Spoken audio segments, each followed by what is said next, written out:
নমস্কার, আজকে আমি বানাতে চলেছি সোয়া চাপ একদম হোম স্টাইল। আর যেটা কাঠি দিয়ে আমি বানাবো না, আমি বানাবো একদম ঘরে সবাই যাতে বানাতে পারি কাঠি না থাকা সত্ত্বেও। তো সয়াবিনগুলোকে 10 মিনিট ফুটিয়ে নিয়েছিলাম জলে, তারপরে ওটাকে নরম হয়ে গেছে, পেস্ট বানিয়ে নিলাম। তার মধ্যে সয়াবিন যে ডালটা হয় সেটা পাউডার বানিয়ে নিয়েছিলাম ভিজিয়ে রেখে। আর ভিজিয়ে অত সুন্দর পাউডার হয় না, তবে ওটা শুকনো একটু রোস্ট করে নিয়ে করলে ভালো হয়। ওর ভেতরে একটু ময়দা, একটু লবণ, একটু রসুন আর কাঁচা লঙ্কা দিয়ে পেস্ট বানিয়ে এরকম একটা আকার দিয়েছি, দিয়ে এটাকে ফ্রাই করে নিলাম।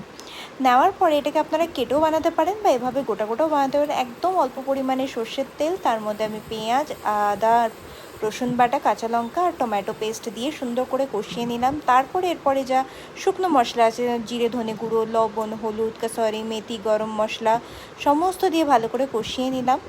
এরপরে এর ভেতরে আমি একটু ঘি আর একটু ধনে পাতা দিলাম, গ্রিন কোরিয়েন্ডার যেটা, সেটা দেওয়ার পরে সুন্দর করে কষিয়ে নেওয়ার পর সোয়া চাপগুলো ওর ভেতরে দিয়ে ভালো করে একটু কষিয়ে নেবো। কারণ সোয়া চাপের মধ্যে না রসটা ঢুকতে বেশ টাইম লাগে, সেই জন্য এগুলোকে একটু কষিয়ে নেওয়াটা বা একটু বেশি ফোটাতেও হবে।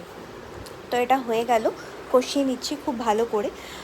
আমি ঝোলে দেওয়ার ফোটার পরে আমি এটাকে কাট করে নিয়েছিলাম, আপনারা চাইলে এই সময়েও কাট করতে পারেন। এরপরে আমি একটু গরম জল, উষ্ণ জল যেটা হয় সেটা দিয়ে যতটা গ্রেভি আমার প্রয়োজন সেই পরিমাণে জল দিয়ে ফুটিয়ে এটাকে নামাবো। জলটা একটু বেশি পরিমাণে দিতে হবে কারণ জল খাবে।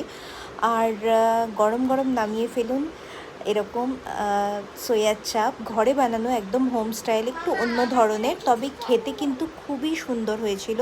গরম ভাত দিয়ে খান, পরোটা, রুটি সব কিছু দিয়ে ভাল লাগবে।